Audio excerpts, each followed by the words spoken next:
İstanbul'u bir müzik olarak düşünürsem, iyi şartlarda yaşayan insanlar için İstanbul bir pop, İstanbul bir caz, eğlenceli bir müziktir bence.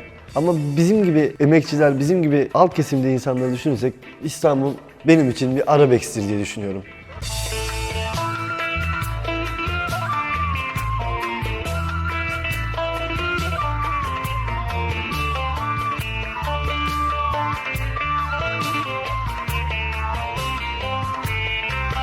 Üç kişilik bir aile. Eşim, ben, küçük de bir kızım var. Benim sabit giderlerimi söyleyeyim. Sabit. Yani benim sabit çok giderim var da hadi. Borçsuz bir insan gibi düşüneyim kendimi. Elektrik, su, doğalgaz, eşimin telefonu, benim telefonum, internet, çocuğun masrafı, kira, işte efendim apartmanın bilmem ne aidatı, 10 tane sabit masrafınız var. Çocuğunuzu 5 yaşından küçükse çalışıyorsanız kreşe vermek zorundasınız. En kötü kreş 750 milyon. 5 yaşında, 4 yaşında bir çocuğun size okul maliyeti 1000 lira. Gelirinizin giderinizi karşılama olasılığı yok. İstanbul'un bir gecekondu mahallesinde bile bugün 2+1 sobalı bir ev tutmak isteseniz 800'den aşağı daire yok. Ev alsanıza kendinize 1250 lira kira çok değil mi? Alalım. Kim verecek? Evde kahvaltı yapamıyoruz. Zaten 13-14 saat çalışıyoruz. Bir de sabah kalkacağız da çay demleyeceğiz. Oturacağız da eşimizden karşılıklı birer yudum çay içeceğiz. Onun keyfini alacağız. Ben yıllardır bu keyfi yapamıyorum. Bir poğaça kendinize alıyorsunuz, bir poğaça eşinize alıyorsunuz. O tarafa gidiyor, siz bu tarafa gidiyorsunuz.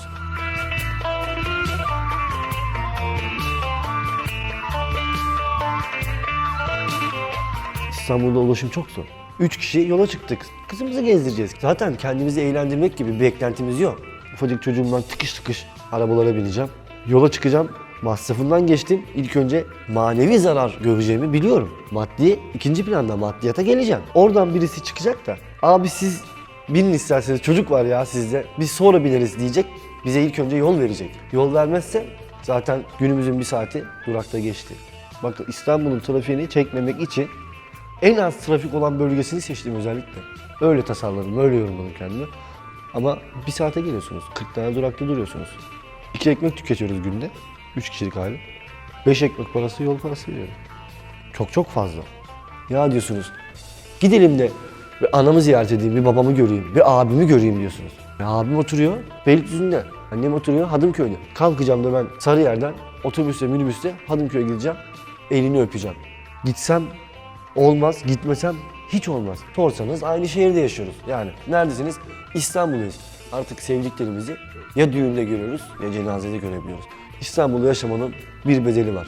En büyük bedeli sevdiklerinizden uzak kalıyorsunuz. Aynı evin içinde yaşadığınız çocuğunuzdan uzak kalıyorsunuz. Bu da İstanbul'da yaşamanın ağır bedellerinden biridir bence.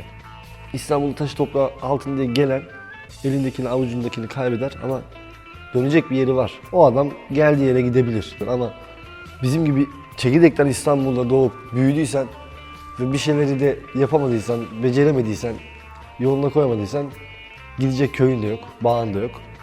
Eskiden yürürken kendimiz denize atardık. Emirgan sahilinden yürürdük arkadaşlarımızla. Neden?